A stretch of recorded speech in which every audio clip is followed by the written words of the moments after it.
స్వార్థ ప్రయోజనాల కోసం పేద ప్రజల నివాసాలను తొలగించాలనే దుర్మార్గమైన ఆలోచనను తీవ్రంగా ఖండిస్తున్నామని 13వ డివిజన్ కార్పొరేటర్ ఊటుకూరు నాగార్జున అన్నారు. నిర్వాసితులకు న్యాయం జరిగే విధంగా ప్రభుత్వ నిర్ణయాన్ని పునర్సమీక్షించాలని డిమాండ్ చేశారు. నెల్లూరు 13వ డివిజన్ ఎల్మవారిదిన్నె మెయిన్ రోడ్డులో ఎన్నో ఏళ్ల నుంచి నివాసం ఉంటున్న ఇళ్లకు మున్సిపల్ కార్పొరేషన్ అధికారులు ఉన్నపలంగా ఇల్లు ఖాళీ చేయాలని నోటీసులు ఇచ్చిన సందర్భంగా వారికి న్యాయం చేయాలని కోరుతూ 100 మందికి పైగా బాధితులు మున్సిపల్ కార్యాలయానికి చేరుకున్నారు. కార్యాలయంలో కమిషనర్ లేకపోవడంతో సిటీ ప్లానర్ కు వినతి పత్రం అందజేశారు. అనంతరం మీడియాతో మాట్లాడుతూ జగన్ హయాంలో పేదవాడికి వరం లాంటి పాలన జరిగిందన్నారు. 13వ డివిజన్ లో పేదల ఇల్లు తొలగించడానికి ప్రణాళికలు సిద్ధం చేస్తున్నారని అన్నారు. ఈ క్రమంలో నోటీసులు జారీ చేశారన్నారు. ముందే ఉన్న పార్కులకు రంగులు వేసి తామే నిర్మించినట్లు చెప్పుకుంటున్నారని అన్నారు. ఇప్పటికైనా పునరాలోచించి బాధితులతో మాట్లాడి ప్రత్యామ్నాయం చూపాలని కోరారు. బలిజిపాలెం సంబంధించి అక్కడి నుంచి వస్తారు అంటే ఇది మాత్రమే ఆల్రెడీ పాత ఓల్డ్ అంటే 8 ఫీట్ లేదు సార్. అది 60 అడుగుల రోడ్డు ఉంది. మీరు దాన్ని 80 చేస్తే లేదు సార్. పరిశీలించి పంపిస్తాను. దాని సర్వే నెంబర్ దీనికి దానికి ఇప్పుడు వదిలేండి సార్. మా అక్కడ 100 బిడ్స్ కూడా శాంక్షన్ అయింది సార్. తప్పుడు లేదు. ఇప్పుడైనా కానీ వాళ్ళని ఉన్న పలంగా హియరింగ్ కండక్ట్ చేసి వాళ్ళ డాక్యుమెంట్ అన్ని వెరిఫై చేసి దానికి ఏమైనా బెనిఫిట్ ఉంటే చెప్పినటువంటి ఫ్లైఓవర్ శాంక్షన్ అయిందని చెప్పి సైట్ ఇరిగేషన్ ల్యాండ్ అవుతుంది కదా. మీకే సంబంధం ఉండే మున్సిపాలిటీ ఇరిగేషన్ వాళ్ళు కదా మాస్టర్ ప్లాన్ ఇంప్లిమెంట్ చేసింది. అవును, ఇరిగేషన్ ద్వారా కదా మాకు ఇంప్లిమెంట్ అంటే ఇరిగేషన్ దాని కూడా మున్సిపాలిటీ నోటీసులు వచ్చాయి. నాకు తెలియదు క్లాసిఫికేషన్ మాకు ఇచ్చారు. అంటే మీకు ఏమైనా పట్టాలు ఇచ్చి ఉంటారు కదా. అసలు మాకు పట్టాలు ఇచ్చుంటే మాకు ఈ డిసిషన్ ఎందుకు వస్తుంది సార్? మేము అందుకే హియరింగ్ కండక్ట్ పట్టాలు ఇచ్చుకుంటే మేము మీ కాడికి ఎందుకు వస్తాం? ఫస్ట్ హియరింగ్ కండక్ట్ చేసిన తర్వాత యాక్షన్ తీసుకుంటామని మేము ఇక్కడ దాదాపు నేను 40 years ముందు నుంచి కూడా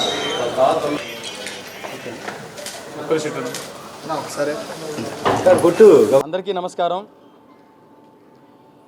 మా అధినేత శ్రీ వైఎస్ జగన్మోహన్ రెడ్డి గారు 5 సంవత్సరాలు ముఖ్యమంత్రిగా పరిపాలించిన 5 సంవత్సరాల్లో పేద బడుగు బలహీన వర్గాలకు సంబంధించిన ప్రతి ఒక్కరు కూడా కరోనా లాంటి క్లిష్టమైన పరిస్థితులను కూడా సమర్థవంతంగా ఎదుర్కొని ఆ రోజు గుండెల మీద చేయి వేసుకుని ధైర్యంగా ఆ రోజు ప్రతి ఒక్క పేదలు ఉన్నారు. ఆ రోజు దానికి కారణం జగన్మోహన్ రెడ్డి గారు తీసుకొచ్చినటువంటి నిర్ణయాలు కావచ్చు, ఆయన పరిపాలించినటువంటి విధానం కావచ్చు, పేదవాడికి ఒక వరం లాంటి పరిపాలన ఆ రోజు జగన్మోహన్ గారు అందిస్తే ఈరోజు తెలుగుదేశం పార్టీ అధికారంలోకి వచ్చిన 2 సంవత్సరాలు గడిచిపోయి 3వ సంవత్సరం మొదలైనప్పటికీ కూడా వాళ్ళు చేసినటువంటి దౌర్జన్యాలలో, వాళ్ళు చేస్తున్నటువంటి దుర్మార్గాల్లో ఎటువంటి మార్పు లేకపోవడానికి ఈరోజు నెల్లూరు జిల్లాకు సంబంధించి మంత్రి నారాయణ గారు ప్రాతినిధ్యం వహిస్తున్నటువంటి ఎమ్మెల్యేగా ప్రాతినిధ్యం వహిస్తున్నటువంటి నెల్లూరు సిటీకి సంబంధించి నా డివిజన్ ఏదైతే ఉందో 13వ డివిజన్లో కరెక్ట్గా ఒక 6-7 నెలల క్రితం కేవలం వైఎస్ఆర్ కాంగ్రెస్ పార్టీకి పనిచేసిన ఒక మహిళ, ఒక అమ్మాయికి సంబంధించినటువంటి ఒక ఇల్లు ఏదైతే ఉందో, 1 సెంటు భూములు ఇల్లు కట్టుకుంటే 2.5 అడుగు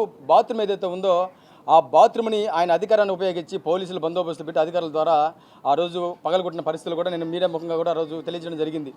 కరెక్ట్గా 7 నెలల తర్వాత మళ్ళీ చింతారెడ్డిపాలెం హైవే నుంచి ఊరు దాకా ఉన్నటువంటి దాదాపు 70-80 కుటుంబాలు ఏదైతే ఉన్నాయో ఆ కుటుంబాలకు సంబంధించి ఈరోజు మంత్రి నారాయణ గారు మాస్టర్ ప్లాన్ అనే ఒక మాస్టర్ ప్లాన్ రోడ్డు ద్వారా అభివృద్ధి అనే పేరుతో పేదలందరినీ కూడా రోడ్లు పాలు చేసే కార్యక్రమానికి శ్రీకారం చుట్టాలని కూడా నేను మీడియా ముఖంగా స్పష్టం చేస్తా ఉన్నా. ఈరోజు కేవలం నారాయణ గారు ఆయనకు సంబంధించినటువంటి హాస్పిటల్ ఏదైతే ఉందో, నారాయణ హాస్పిటల్, నారాయణ కాలేజీలు ఏదైతే ఉన్నాయో ఆ చుట్టుపక్కల పొలాలకు సంబంధించిన ఏదైతే ఉన్నాయో ఆయన సన్నిహితులందరూ కూడా వాటిని అభివృద్ధి పరచుకోవడానికి, ఆ రేట్లు పెరగడానికే ఈ 60 అడుగుల రోడ్డుని రాటిఫై చేసుకుని 80 అడుగుల రోడ్డుగా మాడిఫై చేసి ఆ మాస్టర్ ప్లాన్లో పెట్టి దాదాపు 80 కుటుంబాలను కూడా రోడ్లు పాలు చేసడానికి కూడా ఆయన అధికారాన్ని ఉపయోగిస్తారని చెప్పి నేను మీడియా ముఖంగా స్పష్టం చేస్తా ఉన్నా. ఈరోజు 80 కుటుంబాలకు సంబంధించి ఒక 20 మందికి మాత్రం నోటీసులు ఇవ్వడం జరిగింది. తర్వాత విడతల వారీగా తీశారన్న ఆలోచనలతో ఈరోజు ప్రతి ఒక్కరు కూడా అందరూ ఐక్యతతో ఈరోజు కమిషనర్ గారి ఆఫీస్కి వచ్చి కమిషనర్ గారు అందుబాటులో లేకపోవడం వల్ల సిపి రఘునాథరావు గారికి ఈరోజు రిప్రజెంటేషన్ ఇవ్వడం జరిగింది.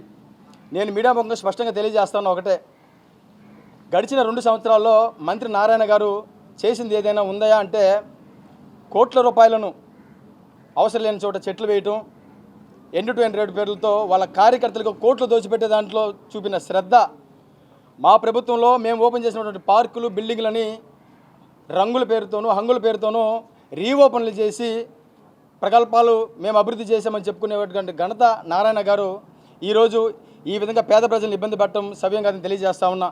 నెల్లూరు నగరంలో 75,000 ఓట్ల మెజార్టీ వచ్చిన నారాయణ గారికి సాక్షాత్ నా డివిజన్ నుంచి కూడా మా వాళ్ళందరూ కూడా మీకు మెజార్టీ ఓట్లు కూడా వేశారు, ఇంకా మీరు అభివృద్ధి చేస్తారని. మీరు అభివృద్ధి చేయకపోగా మా జీవితాలని మాకు సంబంధించినటువంటి మా ఇళ్ళను కూల్చేసి మమ్మల్ని రోడ్ల పాలు చేస్తామంటే చూస్తూ ఊరుకునే పరిస్థితులు ఉండవని కూడా నేను మీడియా ముఖం తెలియజేస్తా ఉన్నా. కేవలం మీ స్వార్థం, మీ నాయకులు, మీ సన్నిహితులు, మీ నాయకులు, మీ కార్యకర్తల బాగోగులు చూసుకొని ఇలా పేద ప్రజల్ని రోడ్ల పాలు చేస్తామంటే ఎట్టి పరిస్థితుల్లో వైఎస్ఆర్ కాంగ్రెస్ పార్టీ కార్పొరేటర్గా, జిల్లా యోజన విభాగం అధ్యక్షుడిగా ఖచ్చితంగా దీన్ని ఖండిస్తూ మీ యొక్క అధికార దర్పానికి, మీ యొక్క అధికార ఇదితో ఏదైతే ప్రవర్తిస్తున్నారో దాన్ని అడ్డుకోవడానికి బాధితులకు అండంగా ప్రతి నిమిషం కూడా వాళ్ళ తరపున మేము పోరాటానికి సిద్ధంగా ఉంటామని కూడా స్పష్టంగా తెలియజేస్తూ, ఇప్పటికైనా సరే ఒకసారి పునరాలోచించి ఆ ఇచ్చినటువంటి నోటీసులను మీరు వెనక్కి తీసుకొని సంబంధిత బాధితులు ఎవరైనా ఉన్నారో వాళ్ళందరితో మీరు మాట్లాడే ప్రయత్నం ఒకసారి చేసి ఆ మాటలు వాళ్ళకి సానుకూలంగా ప్రత్యామ్నాయ ఏర్పాట్లు ఏమైనా చేయగలిగితే ఖచ్చితంగా మీరు చేసే అభివృద్ధికి మేము సహకరిస్తామే తప్ప మీ అధికారాన్ని అడ్డుపెట్టుకొని మీ ఇష్టభాగాన్ని ప్రవర్తిస్తామంటే మాత్రం ఖచ్చితంగా అడ్డుకుని తీరుతామని కూడా బాధితులకు అండగా నిలబడి ఈరోజు మీడియా ముఖంగా స్పష్టం చేస్తూ ఉన్నాం. మీరు ఎలాగే ఈ యొక్క నోటీసులు కానీ తిరిగి తీసుకోకుండా కానీ మీరు ముందుకు వెళ్తే మాత్రం చట్టపరంగా కూడా మేము ముందుకెళ్ళడానికి, వాళ్ళకి అన్ని విధాలుగా కూడా అండగా నిలబడడానికి నేను ఎప్పుడు ముందుంటానని బాధితుల తరపున పూర్తిగా పోరాటానికి నేను సిద్ధంగా ఉన్నానని తెలియజేసుకుంటూ సెలవు తీసుకుంటా ఉన్నాను. ఏం లేదు సార్, నిన్న ఎవరూ లేవు, వచ్చి కాగితాలు ఇచ్చారు. మేమైతే మాకైతే అస్సలు తెలీదు. సాయంత్రం ఇంటికి పోయేదానికి ఇట్లా కాగితాలు ఇచ్చేసిపోయారు. అంటే ఇంక మేము అన్నాలు వండుకోలేదు, ఏం వండుకోలేదు, దిగులు పడిపోయి గమ్ముగా కూర్చున్నాం సార్. అంతవరకు ఈ సారు మనకి బాగా చేస్తాడు నారాయణ సార్ అని మేము ఎంతో ధైర్యంగా ఉన్నాం. కానీ ఇప్పుడు ఆ ధైర్యాన్ని కోల్పోయాం సార్. 7 రోజుల్లో ఖాళీ చేయాలా, అప్పటికి మీరు ఎక్కడికి వెళ్తారు అదన్నా చెప్పండి అని మమ్మల్ని అడుగుతున్నారు. నోటీసులు మాకు ఇచ్చి ఎక్కడికి వెళ్తారు మీరు అది మాకు చెప్పండి అంటే వాళ్ళకి చెప్పాలి, మేము వెళ్ళేది కూడా చెప్పాలి. మేము దిగులు పడి మేము అన్నాలు వండుకోకుండా కూర్చొని ఉంటే వాళ్ళకి మళ్ళీ మేము తిరిగి మాట్లాడాలంట, అది న్యాయమేనా? మేము నారాయణ సార్కి ఎంతో నమ్మకంగా ఉన్నాం. ఎందుకంటే మన ఏరియా కదా, మన నారాయణ సార్ మాకు ఎంతో హెల్ప్ చేస్తాడు అని మేము ఎంతో ధైర్యంగా ఉన్నాం. నిన్నటికి నోటీస్ ఇచ్చే లోపల మాకు పిల్లలతోటి పెద్దోళ్ళతోటి అన్నాలు వండుకోకుండా గమ్ముగా ఆగిపోయి ఎట్టు చేయాలని చెప్పి నాగార్జున సార్కి ఫోన్ చేసాం. ఫోన్ చేసి ఆయన వచ్చాడు. ఇంకా ఉండేవాళ్ళు ఉండారు, ఎవరు రాలా. ఎందుకు వచ్చింది నోటీస్ అని ఎవరు వచ్చి అడిగింది ఎవరు లేరు. నాగార్జున సారే వచ్చి మాకు సహాయం చేస్తారు ప్రతిసారి. అప్పుడు కూడా 3 సంవత్సరాల క్రితం కూడా నారాయణ సారు ఎలమార్జున్లో మీటింగ్ పెట్టుండాడు. ఇక్కడ వచ్చి పొక్కిలేరు వచ్చి తోస్తూ ఉంది. మేము 4 ఆడవాళ్ళు కలుసుకొని మాట్లాడుకొని వచ్చి వాళ్ళని తిడితే కాంట్రాక్ట్ ఏమన్నాడంటే ఇంకా బతకాలని ఉండారమ్మ మీరు అంటే మాకు స్థలం ఇవ్వకుండా ఏమి బతకాలంటే ఏంటి చంపేస్తారా ఏంది, లేదంటే గవర్నమెంట్ చంపుతారా లేకుంటే రాజకీయ వాళ్ళని చంపుతారు మమ్మల్ని? మాకేం వద్దు సార్, మాకు స్థలాలు ఇచ్చి ఇల్లు కట్టించి ఎక్కడికన్నా పక్కన మేము ఎక్కడున్నామో అక్కడ కాకుండా ఇంకెక్కడన్నా పక్కన స్థలాలు ఉంటాయి కదా, అదే డివిజన్లో మాకు ఎక్కడ స్థలాలు చూపించి ఆడ కట్టిస్తే మేము ఖచ్చితంగా ఆడే ఉంటాం. మేము ఏదో ఒక కూలి పని చేసుకొని బతికేవాళ్ళం సార్. మాకు హఠాత్తుగా మాకు డబ్బు యాడ్ నుంచి వస్తుంది, మీరు లేపేస్తే మేము వెళ్ళి కట్టుకునేదానికి మాకు అంత అవకాశం ఆడుంది అసలు. సారు తెలీదు, నారాయణ సార్కి అంతా తెలుసు కదా, ఎంతో మందిని సాగుతున్నాడు, ఎన్నో హాస్పిటల్ పెట్టి ఎన్నో కాలేజీలు పెట్టి సాగుతున్నాడు. మాకు చిన్న హెల్ప్ చేసేదానికి ఈ విధంగా చేయొచ్చు అసలు చెప్పండి sir. Viswasai NEET medical academy. Doctor కావాలనుకోవడం మీ ఆశయమైతే మీ ఆచరణకు ఒకే ఆలోచన విశ్వసాయి. నీట్లో సీటే మీ లక్ష్యమైతే ఆ లక్ష్యాన్ని ఛేదించగలిగే ఒకే ఒక్క చోటు విశ్వసాయి. విద్యార్థుల ఆశయాన్ని, తల్లిదండ్రుల కలలు నిజం చేసుకోవడానికి నిజమైన మార్గమే విశ్వసాయి నీట్ మెడికల్ అకాడమీ. ఎందుకంటే స్థాపించిన సంవత్సరం నుంచి ఎందరో విద్యార్థుల్ని డాక్టర్లుగా మార్చి వారి ఆశయాన్ని చేరువ చేసిన విద్యా సంస్థ విశ్వసాయి. అనతి కాలంలోనే 1200కు పైగా మెడికల్ సీట్లు సాధించిన విశ్వసాయి చరిత్ర ఒక ఘనత.